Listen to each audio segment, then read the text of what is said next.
Como que aceleró más.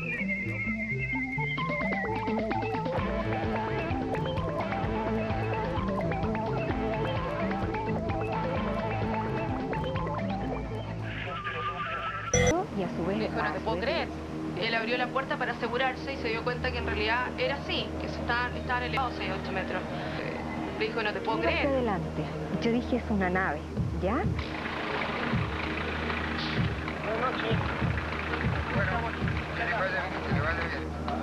Que un plato volador lo levantó, lo trajo hasta acá, hasta la estación de servicio. ¿Cuál es la edad del universo? Se calcula que todo comenzó hace unos 15 a 20 mil millones de años con esa gran explosión que es el Big Bang.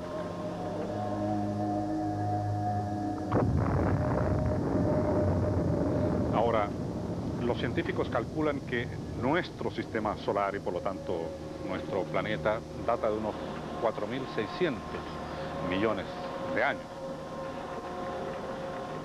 Y a la luz de esas cifras, que son en realidad difíciles de comprender debidamente, la verdad es que seríamos unos recién llegados incluso a nuestra galaxia, la Vía Láctea, y que recién comenzaríamos a atisbar los misterios y secretos del universo desde una esquina perdida. En cierto modo seríamos comparables a un viajero que avanza solo en la noche por una carretera llena de incertidumbres.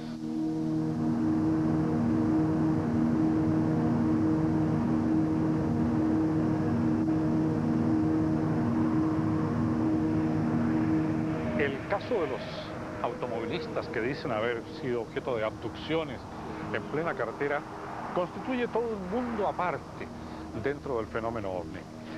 Según los ufólogos, la carretera es el lugar ideal de paso fugaz, en las noches normalmente solitaria, para que se produzcan estas abducciones o encuentros cercanos del cuarto tipo.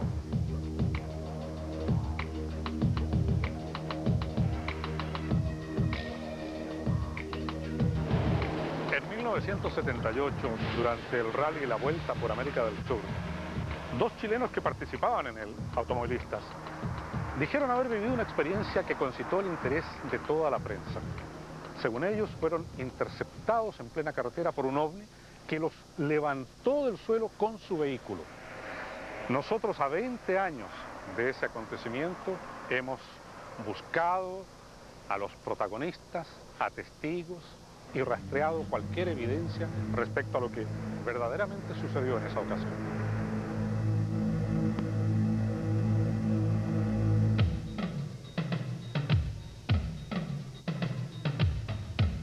Nuestra investigación comenzó en Santiago, en la sede de la Federación Chilena de Automovilismo Deportivo.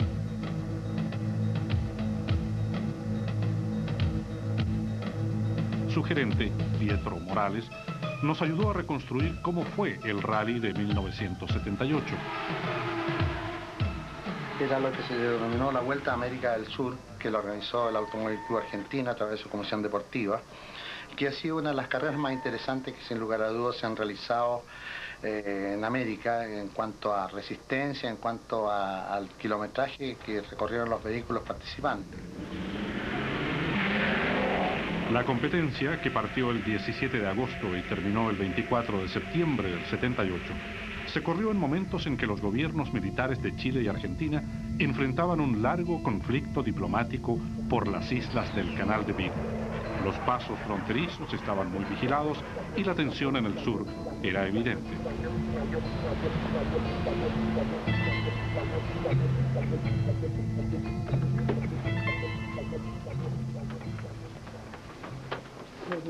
En este libro Ruta hay lugares de control donde los pilotos deben cruzar o pasar. En algunos son términos de etapa donde se les timbra un carnet en que anotan la hora de llegada y la hora de partida, en cada caso la hora de partida y después la hora de llegada.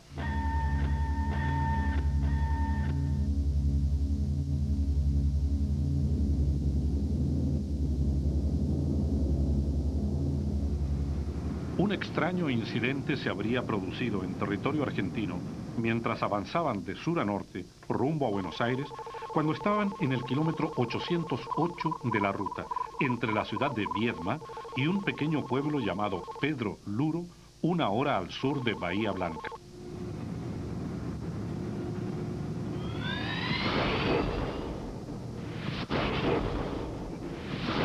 Lo sucedido cuenta que ellos se saltan 3 etapas de control de rally, ¿no es cierto? Sí. En el fondo, a ellos los descalifican después por hacer trampa. ¿Es efectivo eso? Bueno, efectivamente hubo una situación muy anómala ahí, que obviamente no está en ningún reglamento, que si son remolcados, si son castigados.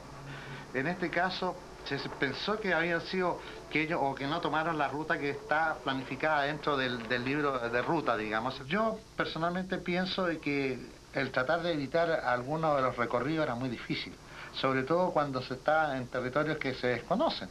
Y en este caso el chileno Carlos Acevedo no conocía el camino. No, yo creo que es difícil, sobre todo en estas zonas difíciles y nocturnas menos todavía.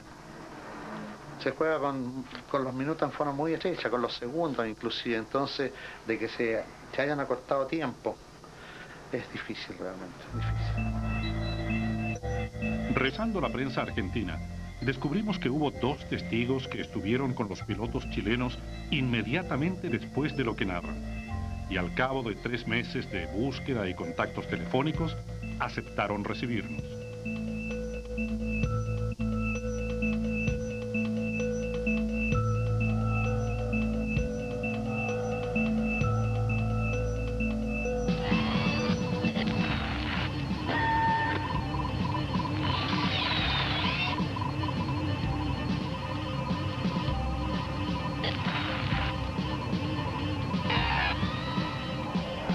Llegamos hasta la Patagonia y rehicimos la ruta de los pilotos chilenos en el tramo en que ellos decían haber visto al ovni.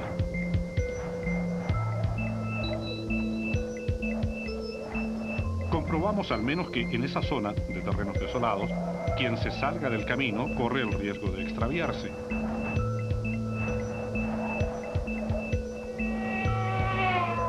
Finalmente, llegamos al mismo servicentro en que ellos descansaron, cargaron combustible y entregaron la primera versión sobre lo que les habría ocurrido en la carretera. Ahí nos esperaban los testigos argentinos. Eduardo Alberto Forcesato trabajaba en 1978 como bombero de la estación de servicio. Él fue quien recibió esa noche a Carlos Acevedo y a Miguel Ángel Moya.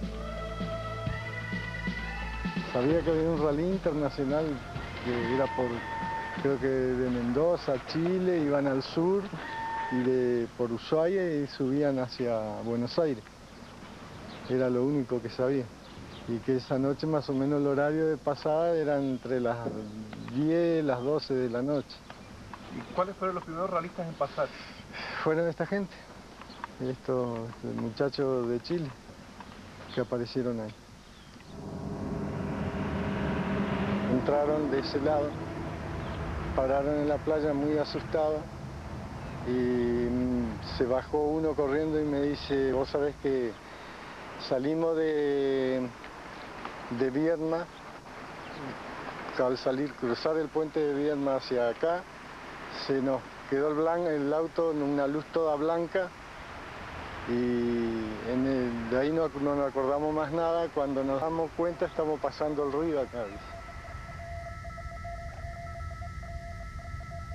El que hablaba era el conductor, el acompañante lo único que no hablaba nada y temblaba. Estaba muy asustado. Cuando me relataron lo que le pasó, yo digo, lo único que puedo hacer es llamar a la policía acá del pueblo para, si ustedes quieren, para relatarlo a ellos, lo que le pasó. José Bordenave fue el policía que custodió a los pilotos chilenos durante el resto del viaje. En 1978 era agente de la subcomisaría del poblado de Pedro Luro y esa noche estaba de guardia. 22 años después, todavía recuerda perfectamente lo sucedido. Según comentaron, llegaron eso de la 1 de la mañana, que un plato volador los levantó, los trajo hasta acá, hasta la estación de servicio, la Shell, creo que echaron nafta acá, y de ahí fueron a la subcomisaría a verlo al oficial que estaba a cargo para que lo acompañaran hasta Bahía, porque tenían miedo de ir solo. Eso fue lo que dijeron. Y lo que le brindó la policía en ese momento fue una custodia hasta Bahía Blanca, hasta el otro puesto de control. Fuimos en el auto de los muchachos esto, en el auto de carrera de ellos. Iba el chofer manejando, el acompañante y yo atrás. Podrían estar un poquito alterados, no digo que no, pero iban conversando normal todo el camino. Lo que me quedó en la cabeza, que le dijo el acompañante, creo que le dijo, capaz que con esto ahora nos clasifican. ¿Usted les cree a ellos? Y en ese momento, por los horarios que dicen ellos que salieron de Viedma acá a Pedro Luro, que son 100 kilómetros, no le da nunca un coche la velocidad que han realizado el tramo ese. Puntero venía delante de ellos, no sé cómo fue, y llegaron primero. Así que no sé. ¿Y es posible hacer esa ruta entre Viedma y Pedro Luro por otro lado que no sea ese y hacer un trayecto más corto? No, esa es la única ruta.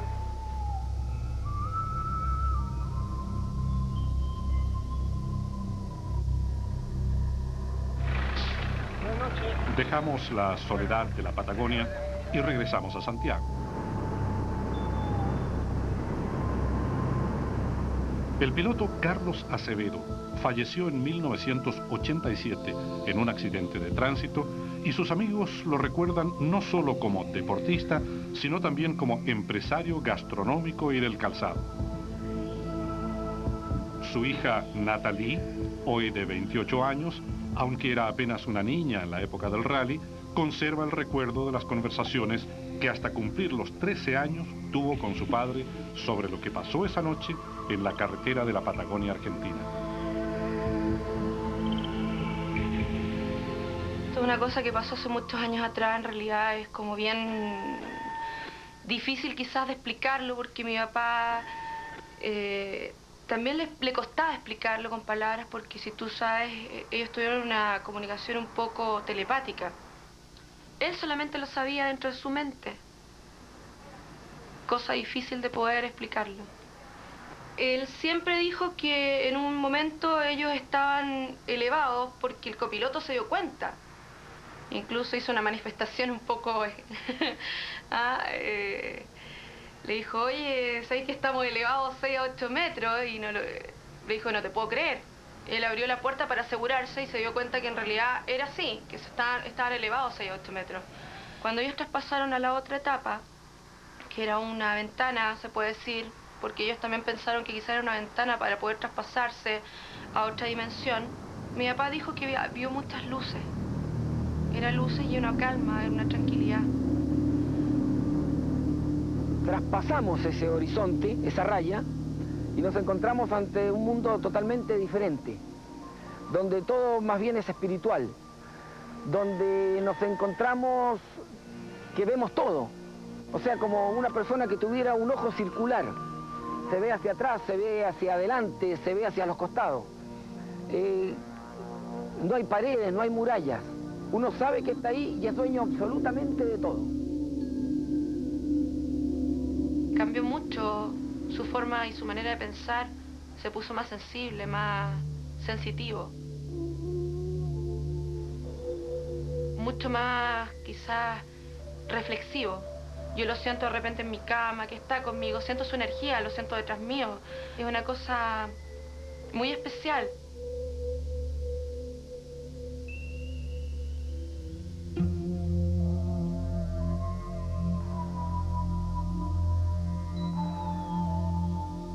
¿Tú sabes si tu papá se mantuvo en contacto con su compañero de rally, con el copiloto?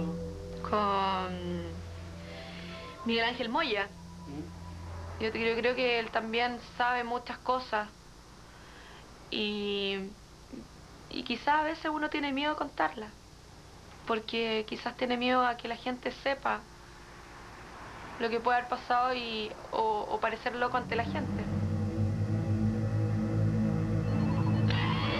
Al copiloto de Acevedo, Miguel Ángel Moya, lo encontramos en el sur, en la 11ª región.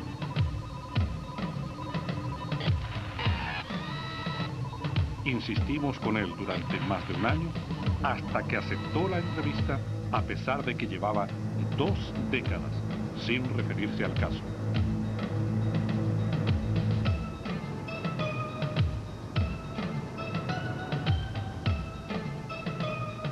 Aquí en la ciudad de Coyhaique buscó refugio el único protagonista que todavía sigue con vida de esa curiosa historia en que 2 chilenos participando en un rally en la Pampa Argentina dicen haber sido abducidos durante algunos instantes y aparecido posteriormente muchos kilómetros más allá. Vamos a conocer la historia de primera mano. Por eso hemos llegado hasta acá con este hombre que por fin ha accedido a conversar con un medio periodístico.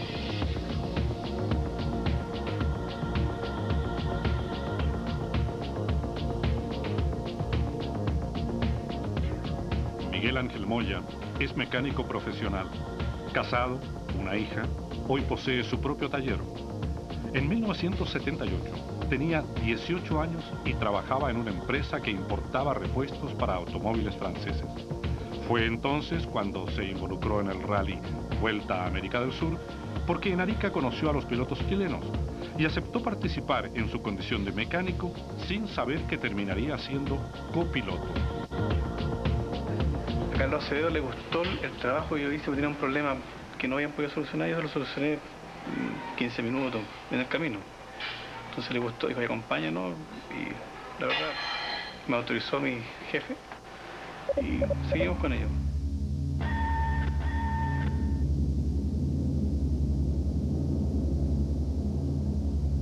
Y comenzamos a participar. Después en Santiago yo reparé con unos compañeros de trabajo, cambiamos el tren delantero y seguimos hasta Osorno. Y en Osorno pasó un problema entre Carlos y Hugo, no sé cuál fue. Y de ahí yo pasé a Argentina y ahí Carlos Acevedo me dijo, vamos, sigue tú, continúa tú y vámonos. El copiloto, el que apura el auto, el que lo hace arriesgarse en ciertos momentos, y me tocó hacerlo. Lo pasamos muy bien esa época. ¿Cómo era Carlos? Mira, es muy parecido a mí. Simpático, no, muy agradable él. Bueno, para reírse, para las bromas, es una persona muy alegre, muy alegre. Buena persona, digamos.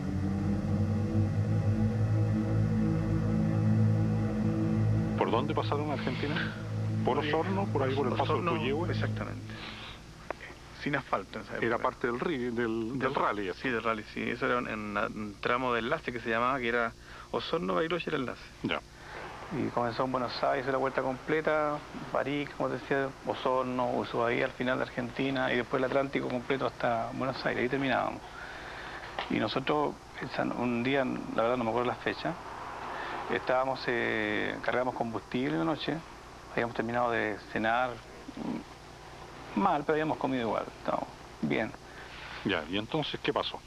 Yo comencé a cantarle la ruta a Carlos, y habíamos avanzado desde que largamos más o menos unos 10 kilómetros, aproximadamente. De noche eran como las 1:30, 2 de la mañana. En la casi Pampa, era eso de Argentina. Entonces cuando estábamos corriendo, el auto se iluminó adentro, con una luz bien fuerte. Entonces yo miro hacia atrás y le digo a Carlos, corte a un lado que vienen los alemanes. ¿Que eran corredores alemanes? También, sí, era un rally internacional. Ya. Se llamaba Vuelta a la América del Sur. Ya. Entonces eran alemanes, habían 4 participando, 4 Mercedes-Benz. Entonces ellos andaban con focos bajo el parachoque, los originales, y sobre el capó. Entonces hacía la luz bien grande, una especie de abanico delante. Y nosotros muchas veces nos poníamos detrás de ellos para aprovechar su luz. ¿Y usted creyó que eran ellos? Sí, entonces le digo hasta un lado que vienen los alemanes. Entonces Carlos se corre, seguimos corriendo por la orilla y esta luz se quedaba atrás. O sea, seguía iluminado el auto y ellos no pasaban.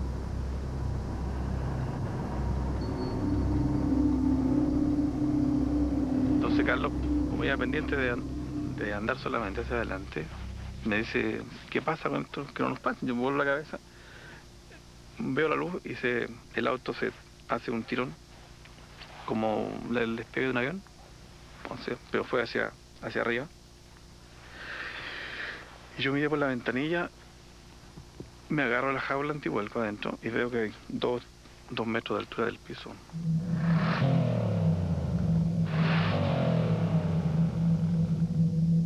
Así que estaban en el aire. Así asumía yo, estábamos levantados. ¿El motor seguía funcionando? Mire, el detalle importante es que yo cuando pasa eso, se levanta el auto, el motor se acelera a fondo, se corta todo, desaparece todo, absolutamente todo. Inclusive lo que yo tenía, que era la hoja que tenía en mis manos, no había nada. No, yo no vi nada más. Solamente una luz completa que nos envolvía.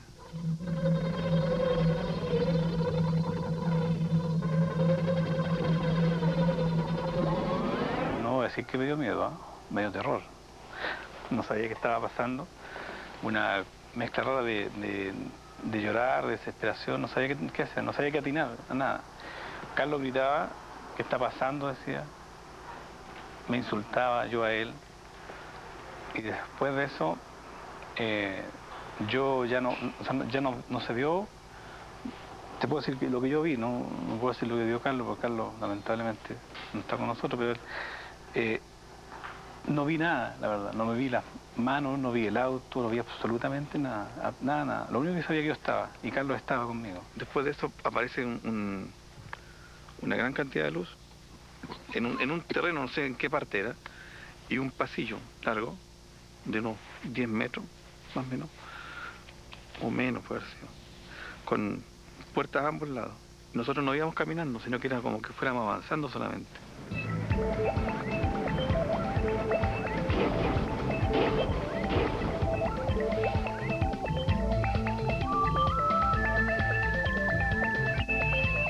Estamos en Coyhaique, con el que sería el único testigo que queda con vida del incidente entre un ovni y un automóvil que él asegura haber vivido en el rally Vuelta a América del Sur en 1978.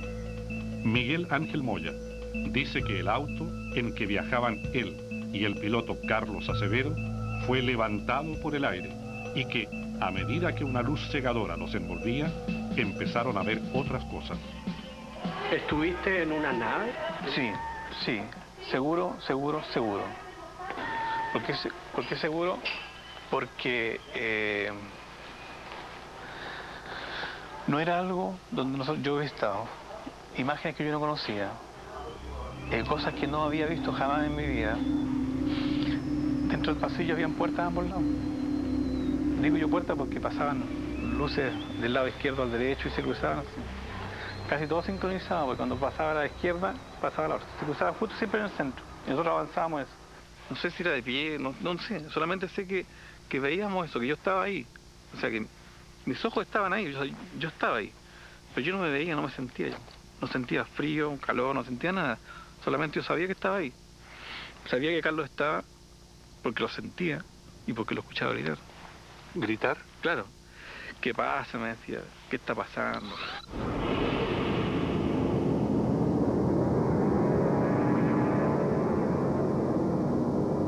En el pasillo que yo decía, dentro del pasillo, entre las puertas y puertas cruzaba una luz más, una imagen, o sea, más o menos 1,20 m, 1,40 m, que cruzaban entre puerta y puerta, del lado derecho a la izquierda, como decía recién, pero era sobre la luz, una luminosidad más grande.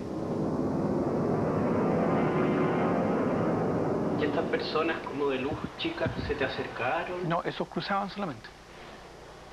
Ellos era como que no estaban ni ahí con nosotros, pasaban de un lado a otro lado, nada más.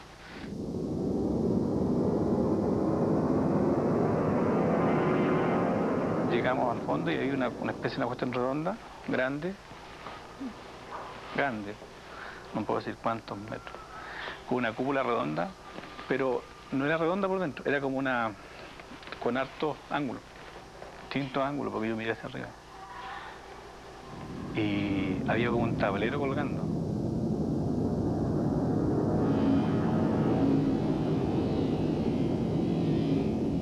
De ese tablero de luces que yo digo, salieron unas luces dando vueltas, una especie como un tornillo dando vueltas, hacia donde estaba yo, y otra vez se desvió hacia donde yo supongo que estaba Carlos.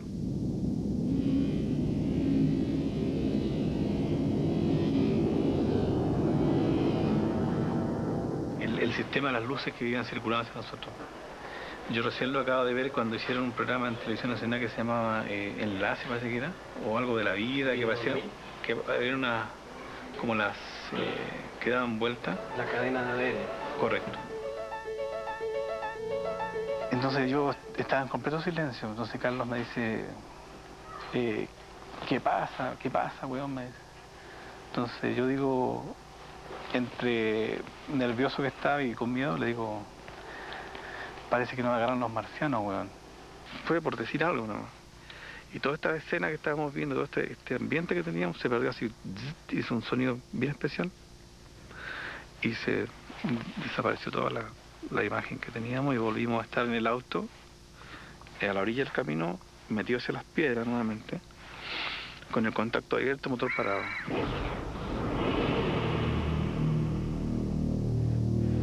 No hablamos nada entre los dos, nada, ningún comentario, nada, no dijimos nada, solamente era la sensación de salir de ahí. Así es que Carlos hizo arranque, sube el camino y ya sale.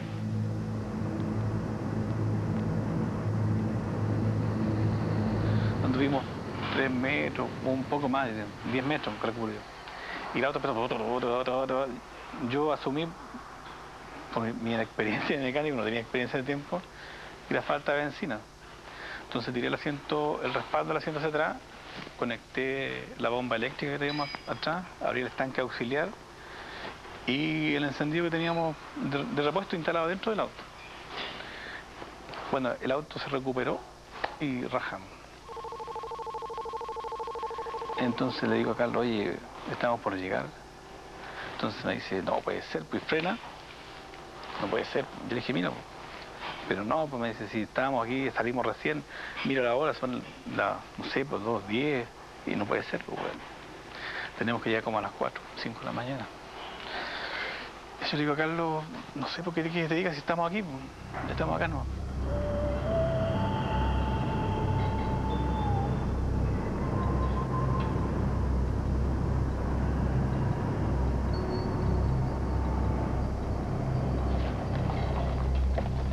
Entonces llegaron a una bomba de benzina. Sí, apareció un servicentro y pasamos a poner benzina. Estacionamos, llegamos a la bomba y le dijimos al chico que nos pusiera combustible. Yo le digo eso, que llene el estanque. Entonces Carlos dice, no sé si está lleno, me dice. Y yo dije, pero veamos. Entonces se pone, empieza. El chico está vacío el tanque. Y le dije, pero ¿cómo si acabamos de poner combustible? Ellos me comentaban que llenaban el tanque en Viedma, donde es el control, y el tanque de reserva estaba vacío, el que va arriba. Y el de abajo tendría 20 litros, 30, más no tendría, porque le entró 100 y casi 100 litros, y esos tanques creo que en 120, los dos tanques. Entonces Carlos le hace el comentario de lo que pasó. Este niño ya no mira. Está loco, dijo, nada más. Luego Carlos comenzó a dormirse. Yo tomé un saco de dormir que tenía, metí adentro y nos quedamos dormidos. Pasa un rato y aparece gente. Me toca el vidrio y le digo a Carlos, oye, nos buscan. Dice, che, ¿ustedes son los del rally? Sí. ¿Y qué hacen acá? Bueno, ya llegamos. Pero no puede ser. Si nosotros recién venimos llegando a instalarnos en la mesa, ustedes no pueden llegar acá. Estamos aquí. Entonces instalaron una radio sobre la mesa. El capó de una auto era una radio, sacó una antena y empieza a comunicarse. A llamar los puestos que estaban pasados. Preguntando si había pasado el auto rojo, el número tanto, que no me recuerdo. Y le dicen no, llamó al segundo puesto tampoco, el tercero tampoco. Y en el cuarto sí habíamos pasado. ¿Cuántos puestos se saltaron? El de control es 3. 70 kilómetros más o menos nos faltaban a nosotros. Quizás un poco más, pero no me recuerdo. Pero así rápidamente esos 70 nos faltaban.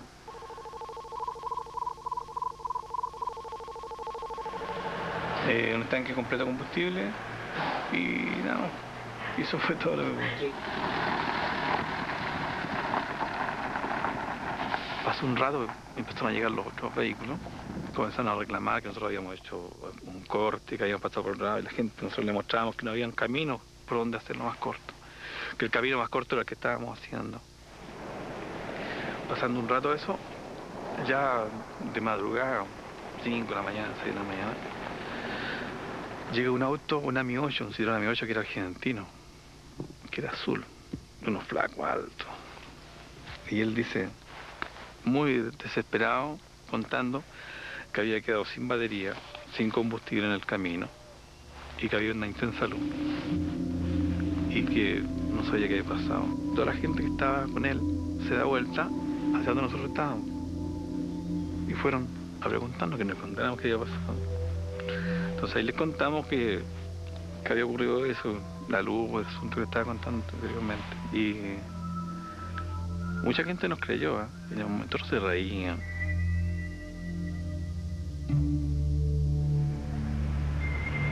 Pasó eso, terminamos el rally, llegamos a Buenos Aires y ahí empezaron los problemas, porque hubo mucha gente que nos fue a insistir que no contáramos nada, que nos quedáramos callados, que no era conveniente.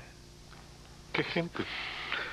Fueron 3 personas que se presentaron, porque se presentaron como funcionarios de las Fuerzas Aéreas Argentinas, 3 eran, y nos pidieron que por favor no se abstuviéramos de hacer ningún comentario, de no contar nada a la gente. ¿Por qué? Porque se producía una alarma a la gente del sector. Según el relato, en una segunda reunión en Buenos Aires, otros personajes extraños abordaron a los pilotos chilenos. Algo así como la NASA, algo así como ese tipo de cosa. De esa onda era, porque yo la verdad no me recuerdo bien. Nos llevaron a una pizzería y ahí conversaron con nosotros 4 personas. ¿Qué le dijeron a esas personas? Que necesitaban las vestimentas que estábamos usando ese día, las pertenencias nuestras que teníamos en el vehículo y el vehículo. Si usted no puede seguir hablando, porque usted no sabe lo que vio, no sabe nada, absolutamente nada. Casi me convenció. El vehículo no se lo llevaron ellos a un estacionamiento del Automóvil Club Argentino. Lo tuvieron 2 días. ¿Y la ropa? Se la llevaron. ¿Nunca se la devolvieron? ¿Les pagaron algo? Absolutamente nada. Nada de nada. ¿Y por qué accedieron ustedes a darles la ropa y el auto y todo eso? Yo la verdad lo chequé por temor, primero. ¿Temor a ellos? A lo que estaba viviendo. Miguel Ángel Moya guardaba hasta hoy otro secreto relacionado con hechos aparentemente sobrenaturales. Algo ocurrido pocas semanas después del rally en la ciudad argentina de Mendoza. Al principio no quería referirse al episodio, del cual ya habían aparecido indicios en la conversación, pero finalmente lo convencimos. Según me contaron cuando yo desperté, ya en otra parte, no ahí, no me recuerdo si fue en Mendoza, cuando estaba acostado en la cama, recostado, estaba, ¿cómo se dice? Levitando sobre la cama, con los pies apoyados en la cama y en ángulo hacia la cama. Yo solamente me acuerdo de haber abierto los ojos cuando ellos gritaron y vi claro que estaba ahí.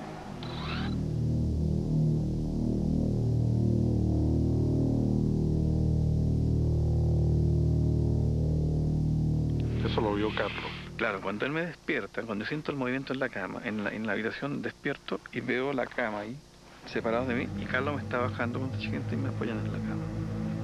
Y había otras personas. 2 personas más con Carlos. Y en los años siguientes, Miguel Ángel Moya decidió guardar silencio, porque la experiencia empezaba a resultarle traumática.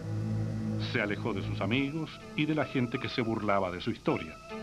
Inició entonces un éxodo, que lo llevó primero desde Santiago a Temuco, luego a Osorno y finalmente a Coyhaique, cada vez más lejos, cada vez más al sur. Yo no quise saber nada de nadie. No contaba el tema, De hecho, te puedo decir, mi familia recién lo saben ahora, hace, ¿cuánto? 2 meses, 3 meses, en noviembre del año pasado, yo lo conté recién. Nadie sabía nada, nadie. ¿Y de tu señor? No, nadie. ¿Y por qué lo cuenta ahora? ¿Por qué lo cuento ahora? Un amigo, mi señora, mis hijos, que tuve que contarle antes de hacer esto a ellos, porque yo no sabía. Y llegamos a que hay que contarlo, porque me dice mi señora, mis amigos, hace 25 años atrás, esto no era como menos reconocido. Ahora sí, la gente por lo menos está un poco más abierta, más llana a saber qué es lo que ocurre realmente. Yo voy a contarlo ahora y se terminó. Aparte que les costó un montón ubicarme, como 1 año, más años, estuvieron 2 años buscando.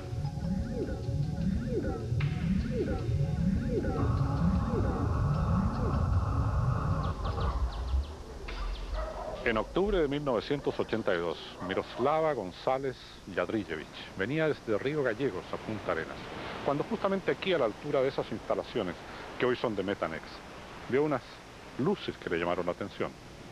Pensó que eran justamente de allí, pero no, tenían otro origen. Estaba a punto de vivir una experiencia extraordinaria.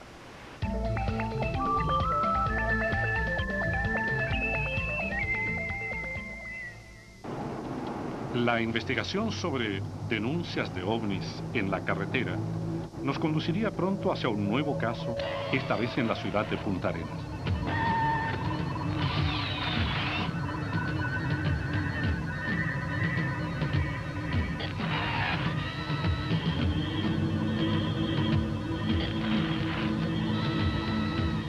En el sector del seno Otway, en el extremo austral del país, han sido reportados durante los últimos años varios casos de avistamientos y encuentros con ovnis.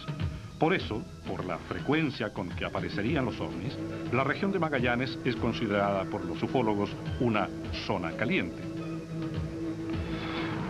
Miroslava González es un rostro conocido para quienes ven televisión nacional en Punta Arenas, porque ella lleva bastantes años leyendo noticias en esta estación. Ahora por primera vez ha accedido a contar una experiencia extraordinaria que viviera en el año 1987.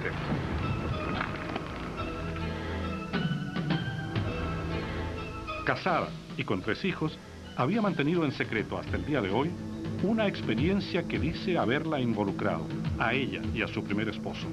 Un encuentro en plena carretera con un objeto volador no identificado. ¿Cómo está? Muy buenas noches. De inmediato el detalle de esas y otras noticias.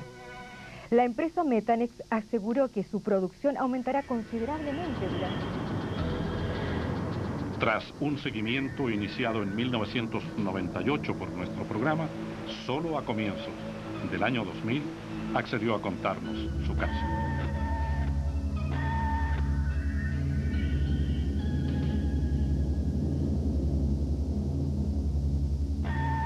¿Hace cuántos años de esto? De esto hace ya, 17 años. Ya. Y un poquito más de 17 años. Ya, ¿cómo fue eso? ¿Dónde estaban? ¿De dónde venían? De Río Gallegos. Veníamos, era ya tarde, un día sábado.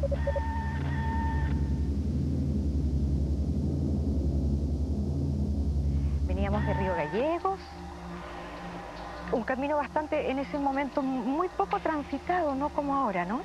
En ese entonces la empresa se llamaba Cape Horn Methanol y destellaba una luz blanca, por lo cual yo sabía ya que estábamos cerca de Punta Arenas.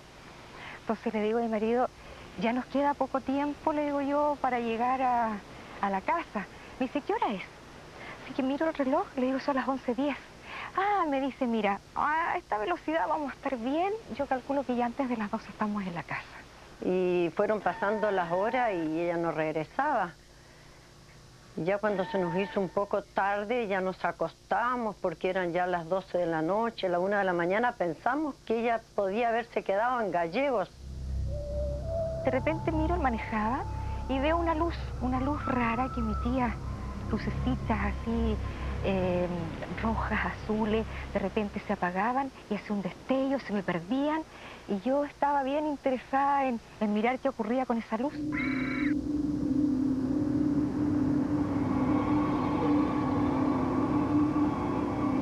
Nosotros nos seguía una camioneta blanca. Sí. Esa camioneta es una camioneta de la Empresa Nacional del Petróleo. Así que de repente viene esa luz, ¿cierto? Y como que pasa encima del auto.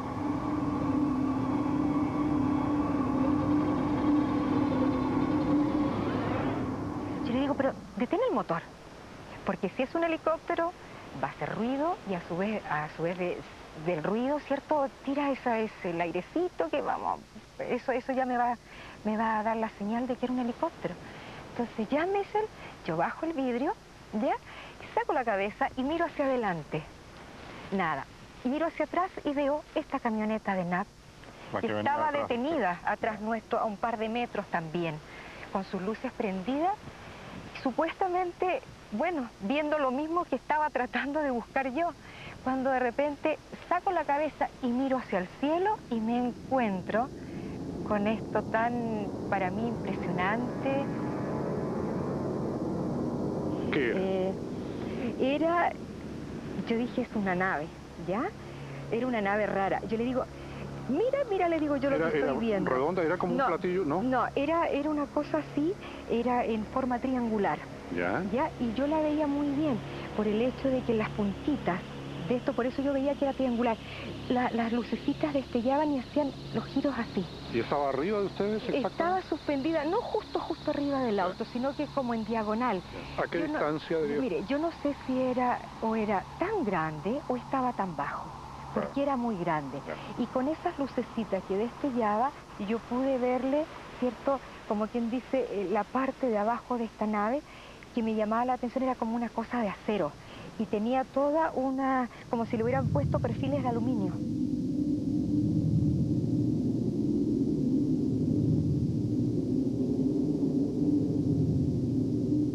Le dije, a lo mejor son ideas tuyas, hija, a lo mejor te pareció, a lo mejor con el cansancio de la noche, donde a lo mejor te dormiste, lo soñaste. No, mami, me dijo, no, si todo fue real, fue una realidad. Si no es mentira, no es invento mío, mamá, me dijo, si es lo mismo que te estoy contando, así es. Y entonces yo le decía, pero mira, ay, dijo, ya, y él no hacía caso. Entonces en una vez le digo, pero háceme caso, por favor. Entonces abre la puerta, se baja y yo me detengo a mirarlo. Por supuesto yo le vi medio cuerpo y él, la cara no se la pude ver, sino que siento que él dice, métete al auto. Y él, pero entró con una cara totalmente congestionada, estaba muy asustado, me tiraba de las chaquetas y me decía, cierra el vidrio, cierra. Yo le digo, ¿qué viste? ¿Es un helicóptero? No, me dice, no es un helicóptero, vamos. Yo le dije, no, yo quiero mirar, yo no tengo miedo. Y seguí, ¿no? Y él, lo único que trataba, y le hacía el auto, y el auto no partía. En eso ya le dio arranque, ¿cierto? Partimos, y yo me di vuelta, pues, en el asiento hacia atrás para mirar. Y la camioneta a su vez también partió. Y sabe que eso lo que yo vi es un destello fuerte, blanco, iluminó y se internó hacia el mar, pero con una velocidad increíble. ¿Qué es lo que hizo la camioneta? Nos adelantó, ¿ya? Y cuando nos iba adelantando, este señor tocó la bocina, prendió una luz, no sé qué, pero la cosa es que yo lo vi a él y él nos hacía así. Cuando vio usted llegar a Miroslava, ¿cómo estaba ella? Muy nerviosa, estaba muy nerviosa, muy abatida, totalmente nerviosa. Cuando yo entro a verla, yo le digo, yo tan temprano, no me esperaste. Entonces, me dijo, yo pensé que se iban a quedar tan tarde que viajan si les pasa algo. Yo le digo, pero ¿cómo tan tarde? Le digo yo, si es temprano. ¿Cómo que temprano? Me dice, y ella mira el reloj del velador, me dice, si ya son las 2 de la mañana. Entonces le dije, no puede ser. Yo le digo, si a las 11:10 estábamos ya cerca. Y entonces me dice, son las 2. Nosotros nos miramos y no le encontramos ni una explicación. Había habido ahí un lapso que se perdió. Exacto. ¿Y el reloj de ustedes qué hora marcaba o no lo miraron? No, eran las 2 de la mañana. ¿En el reloj de ustedes también? Eran las 2 de la mañana. Eran las 2 de la mañana. Exacto, eran las 2 de la mañana. Por eso le digo, ella miró el reloj y ella nos dice, son las 2. De manera que hay ahí como 2 horas perdidas. Sí, Y de esas 2 horas usted no tiene recuerdo alguno, nada. No, de esas 2 horas no, porque para mí fueron en el auto, mientras el vehículo lo hacía partir, seguimos el viaje y llegamos. A esas 2 horas yo no las entiendo. ¿No se interesó alguna vez, puesto que hay un lapso ahí que está perdido, por hacer, por ejemplo, algún tipo de introspección, esto que se llama hipnosis de recuerdos y retrospectivas? Bueno, sí hubo una hipnosis hace un par de años, 2, 3 años atrás, pero quería ver si realmente lo que yo decía era cierto. ¿Y surgió algo respecto a ese lapso de 2 horas? Me dijo de que la experiencia era efectiva, era cierta, ¿ya? Y que hubo algo en esas 2 horas, también quizás hubo algún tipo de, no sé, de contacto. Pero la verdad, ¿a qué nivel? ¿Qué fue lo que ocurrió? Mayormente yo no lo sé y él lo guardó, dice como para estudio. Pero que es cierto, sí, y existe la cinta. Los detalles sobre la regresión a que fue sometida Miroslava y el tipo de contacto que habría tenido permanecen por ahora en secreto a petición de la propia testigo.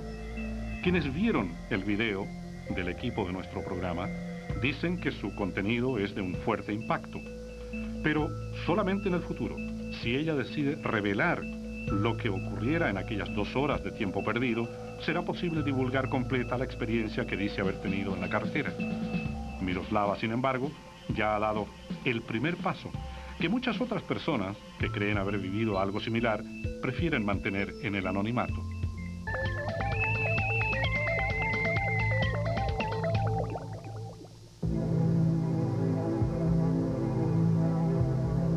Los avistamientos de ovnis en la carretera con missing time, o tiempo perdido, presentan, según los ufólogos, el perfil de una abducción que los protagonistas chilenos ponen barreras para enfrentar. Miguel Ángel Moya, por ejemplo, no quiere someterse a una regresión hipnótica, y Miroslava, que sí lo hizo, prefiere mantener su resultado en secreto.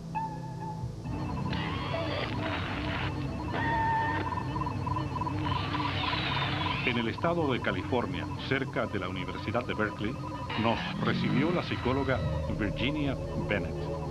Al momento de la entrevista, cursaba el doctorado en psicología y paralelamente investigaba fenómenos paranormales e informes sobre incidentes con ovnis. A ella le preguntamos qué puede ocurrir durante una experiencia de las llamadas missing time o tiempo perdido, y basándose en el primer caso que investigó, nos hizo una descripción. Básicamente lo que sucedió es que vino un cliente que deseaba explorar conmigo experiencias que había tenido a través de la hipnosis. Y esa fue mi primera experiencia directa con alguien que había tenido vivencias con ovnis. Realmente cubrimos una variedad de experiencias que había tenido durante su infancia y su etapa adulta. ¿Este tipo de experiencias? Todo tipo de experiencias, con diferentes tipos de seres. Pero eran experiencias tanto muy dolorosas, más bien de abducción.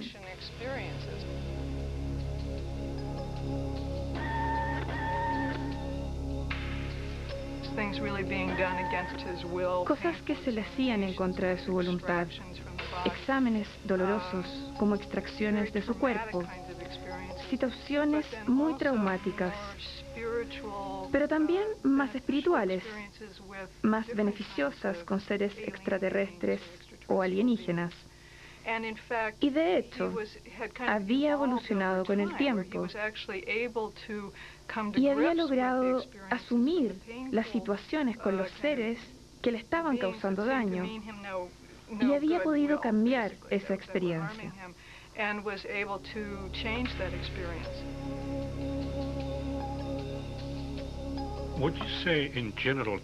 ¿Diría usted en general que tal experiencia, real o imaginaria, a la larga es beneficiosa para aquellos que la han vivido?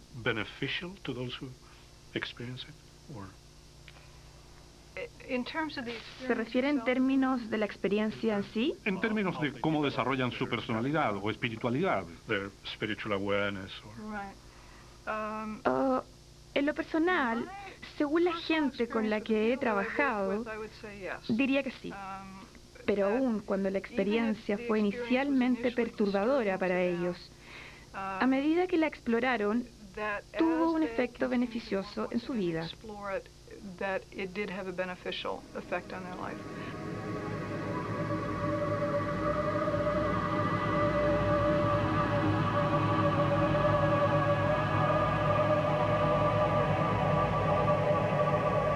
Finalmente, ¿por qué nunca ha querido usted decirle esto a ningún medio de difusión? Bueno, primero, por el hecho de que quizás la gente no me iba a creer. Fue una experiencia muy bonita, ya, que yo iba a guardar, que no toda la gente tiene la oportunidad de ver en su vida.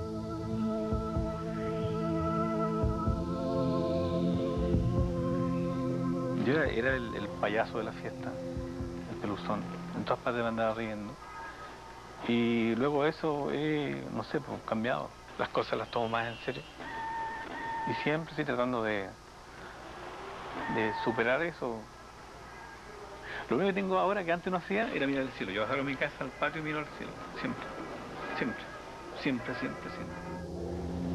Un automóvil que se desplaza 80 kilómetros en 5 minutos en la Patagonia Argentina.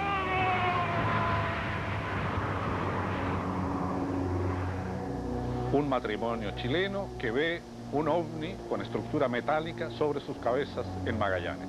Y norteamericanos que dicen haber visto objetos voladores, incluso alienígenas.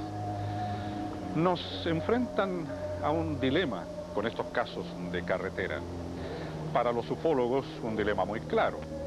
¿Qué sucedió durante ese missing time o tiempo perdido que ellos dan como un hecho cierto? Para nosotros, el encontrar una explicación racional al por qué esas personas son incapaces de recordar lo sucedido durante ese lapso. Tal vez, así como atisbamos el universo desde una remota esquina, nos encontramos en la misma situación con respecto a las complejidades de la mente humana. No veo un aquí.